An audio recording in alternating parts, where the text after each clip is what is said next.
नमस्कार विद्यार्थियों। कल हमने बेंथम के उपयोगितावाद के बारे में बात की थी। आज हम बेंथम के उपयोगितावाद की आलोचना पर चर्चा करेंगे। बेंथम द्वारा प्रतिपादित उपयोगितावाद का सिद्धांत पूर्ण नहीं है। वह विरोधाभासों और भ्रम का एक पिटारा माना जाता है। विद्वान उनके विचारों की आलोचना में जो बातें कहते हैं उनमें सबसे पहली बात ये कही जाती है कि बेंथम जिस सुखवादी मान्यता की बात करता है वह मानव जीवन के लिए पूर्णतः उचित नहीं है। आलोचकों का ये कहना है कि यदि बेंथम की बात को मान लिया जाए तो समाज जो है वो ऐसा बनेगा कि प्रत्येक व्यक्ति सुख प्राप्ति की ओर अग्रसर हो जाएगा और इस सुख प्राप्ति की होड़ में समाज का विकास अवरुद्ध होने की पूरी संभावना है। बेंथम ने केवल एकांगी दृष्टि से मनुष्य के जीवन को दृष्टिगत रखते हुए जो बात की है, यह बात समाज में पूर्णतः लागू नहीं हो सकती, क्योंकि मानव जीवन जो है वो किन्हीं विशिष्ट आदर्शों पर आधारित होता है और उन आदर्शों को आगे बढ़ाते हुए ही सामाजिक आचार विचार व्यवहार बनते हैं और उससे जीवन का संचालन होता है। यदि प्रत्येक व्यक्ति सुखवादी दृष्टिकोण को मानकर अपने व्यवहार को निर्धारित करेगा तो समाज जो है अव्यवस्थित हो जाएगा और इस अव्यवस्था का परिणाम यह होगा कि समाज में शांति की स्थापना नहीं हो पाएगी। कई बार मनुष्य दुख सहन कर भी समाज के साथ जुड़ा रहता है, जिससे उसकी अन्य आवश्यकताओं की पूर्ति आसानी से होती रहती है। तो सुखवादी जो मान्यता है वो पूर्ण नहीं है। आलोचना में दूसरी बात जो की जाती है वह यह है कि जिस बात को लेकर बेंथम आगे बढ़ते हैं कि अधिकतम संख्या का अधिकतम सुख होना चाहिए, यह बात पूर्णतः असंगत है, क्योंकि ऐसी स्थिति में यह तय कर पाना संभव नहीं है कि कोई कार्य कितना सही है और उससे कितने लोगों को फ़ायदा होगा। इस बात का कोई निर्धारित मापदंड उपलब्ध नहीं है। एक उदाहरण के माध्यम से आलोचक ये बताने का प्रयास करते हैं कि मान लीजिएगा ए कार्य से तथा ब कार्य से तय करना है कि कौन सा कार्य करें तो निर्णय लेना कठिन हो जाएगा, क्योंकि ए कार्य से 10 व्यक्तियों का भला होता है और ब कार्य से 100 व्यक्तियों का लाभ होता है, जबकि ए और ब कार्य के सुख की मात्रा समान है। बेंथम अधिकतम सुख प्लस अधिकतम संख्या दोनों को चाहता है, परंतु यह स्पष्ट करने में असफल रहा कि किसका निर्धारण कैसे किया जाए, अधिकतम सुख पर बल दिया जाए अथवा अधिकतम संख्या पर। असली समस्या यह है कि दोनों में संतुलन कैसे स्थापित किया जाए। देखिए, बेंथम ने सुख की जो कल्पना की है वह कल्पना इसलिए पूर्ण नहीं है क्योंकि वो बात करते हुए कहते हैं कि अधिकतम व्यक्तियों का अधिकतम सुख जिस काम में हो वो कार्य कर लिया जाना चाहिए। और वो कहते हैं कि सुखों की जो मात्रा है वो गुणात्मक रूप से एक जैसी हो सकती है। किसी व्यक्ति को किसी कार्य में सुख मिलता है तो किसी व्यक्ति को किसी कार्य में सुख मिलता है। ऐसी स्थिति में ये तय कर पाना संभव नहीं है कि संपूर्ण समाज के लिए आप सुख उपलब्ध करवा सको। तो इस तरीके से ये जो बिंदु है उनका, यह एक तरीके से असंगत है, पूर्णतः व्यवहारिक नहीं है। आलोचक आलोचना करते हुए तीसरी बात कहते हैं कि सुख भौतिक न होकर मानसिक होता है। बेंथम तो सुख का आधार भौतिक मानता है और कई बार व्यक्ति देशभक्ति, त्याग, सेवा, परोपकार आदि गतिविधियों में दुख उठाकर भी मानसिक सुख की अनुभूति करता है और ऐसा मानसिक सुख जो है वो भौतिक सुख से की तुलना में बहुत श्रेष्ठ होता है, उत्कृष्ट होता है। हम उदाहरण के माध्यम से इस बात को समझ सकते हैं।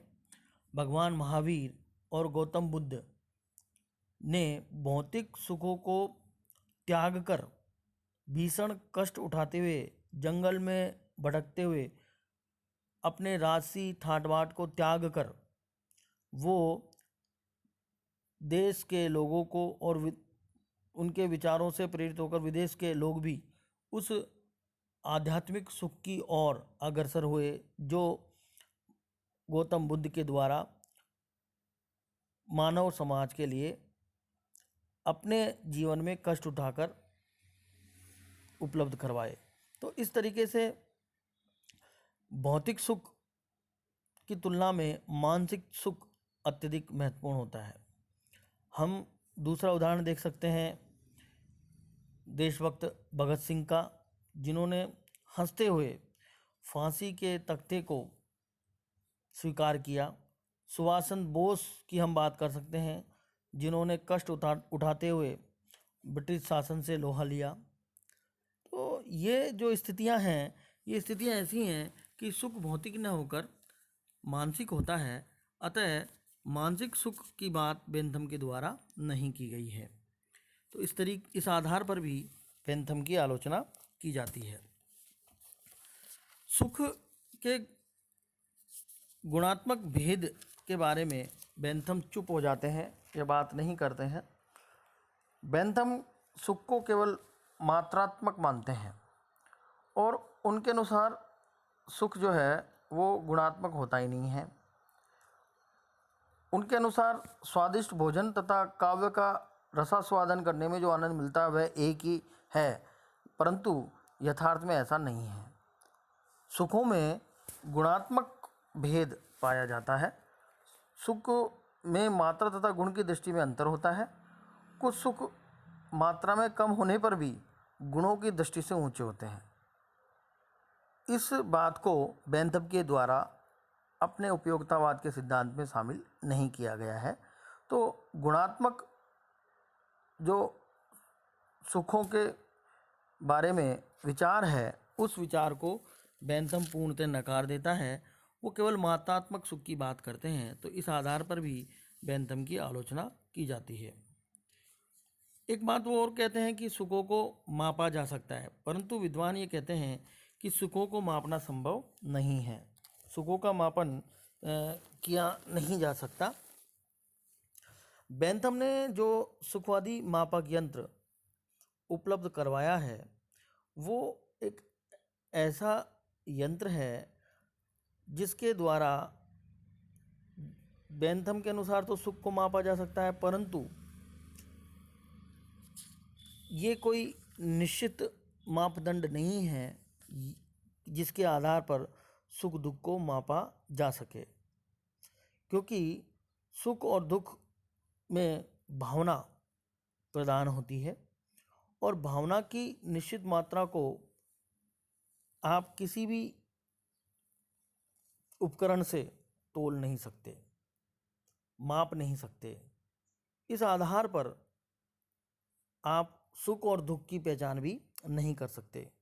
कई बार व्यक्ति दुखी होकर भी सुख महसूस करता है और कई बार व्यक्ति सुखी होकर भी दुखी महसूस करता है।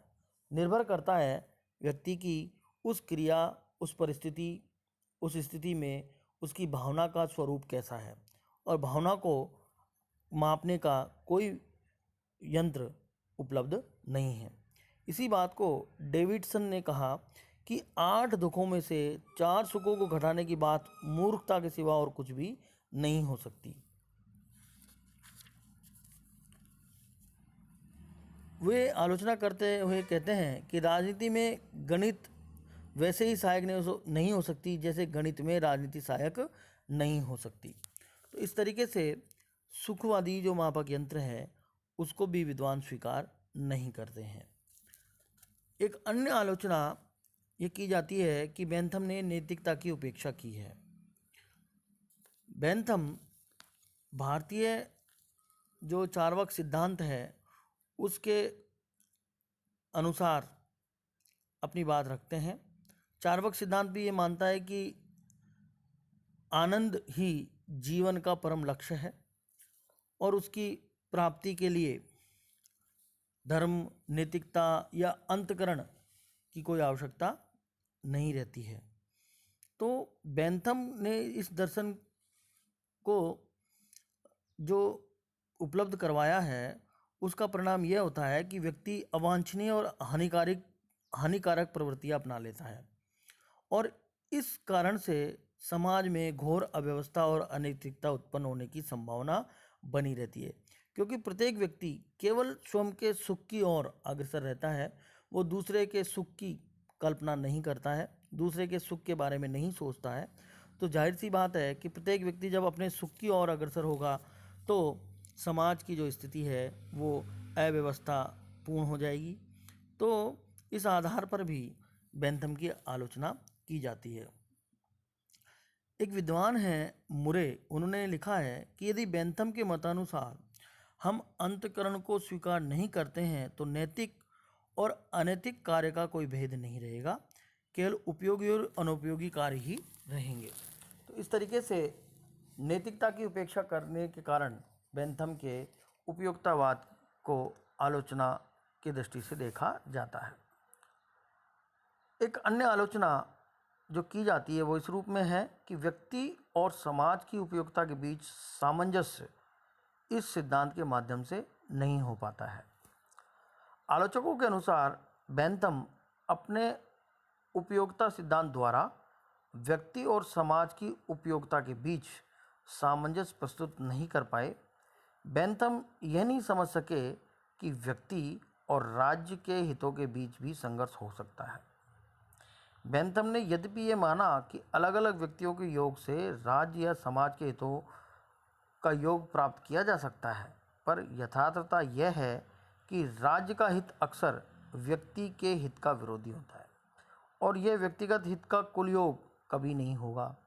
यदि व्यक्तिगत हितों को प्रधानता दी जाएगी तो वह सत्तारूढ़ बहुमत से ही सुख को अल्पमत पर लादना होगा।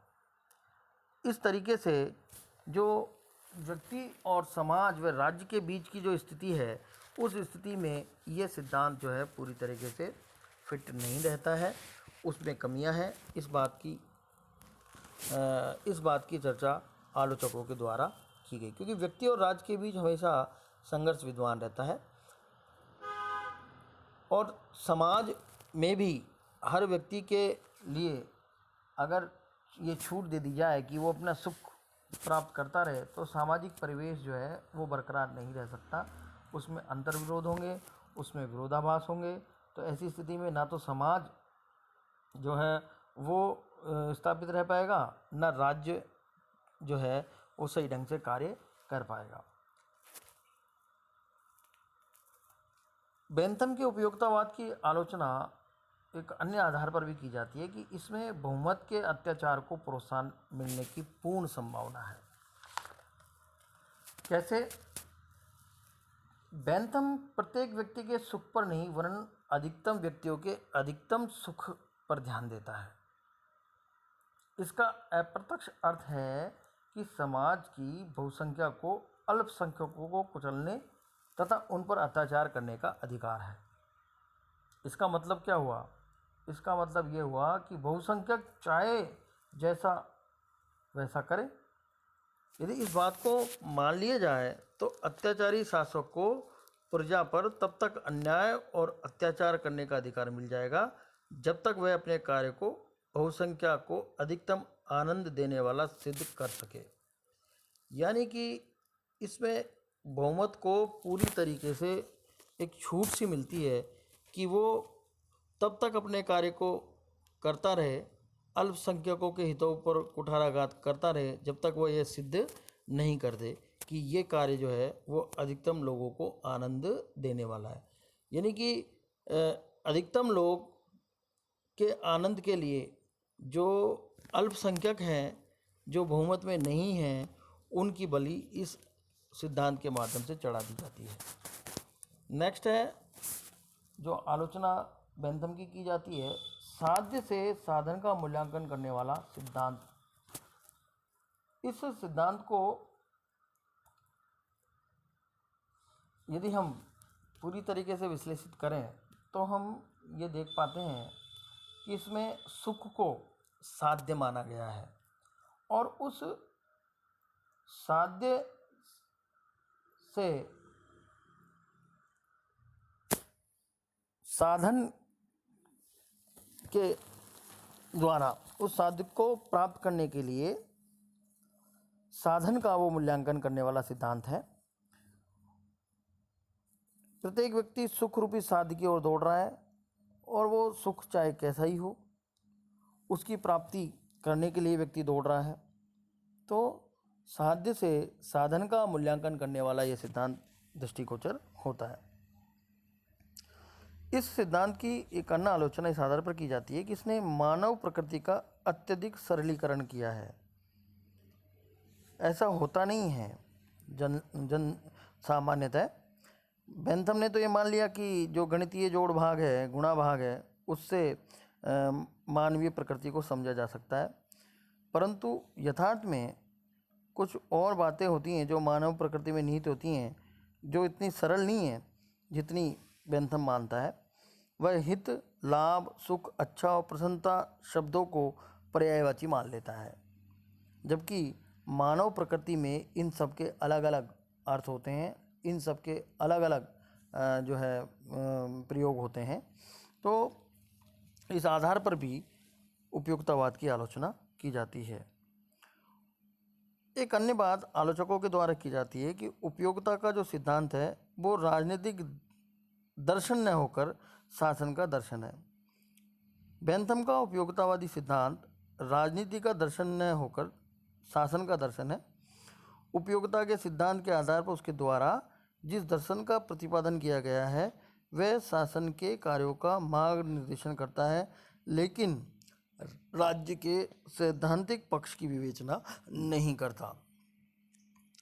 और अंतिम बात जो आलोचकों के द्वारा की जाती है कि इस सिद्धांत में मौलिकता का अभाव है, क्योंकि बेंथम से पूर्व सुखवादी सिद्धांत जो हैं वो फ्रांसिस हचेसन, कम्बरलैंड प्रिस्टले आदि विचारकों ने प्रस्तुत कर दिया था।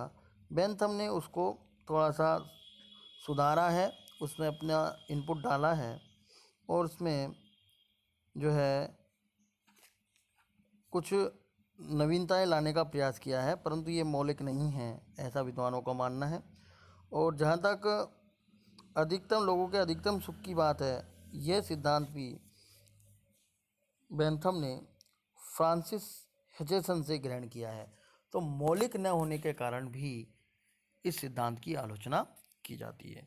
तो बेंथम के उपयोगितावाद की जो आलोचनाएं हैं वो आलोचनाएं यह सिद्ध करती हैं कि यह सिद्धांत जो है वह पूर्णतः समाज में लागू होने के लिए उचित नहीं है, यह व्यवहारिक नहीं है। धन्यवाद।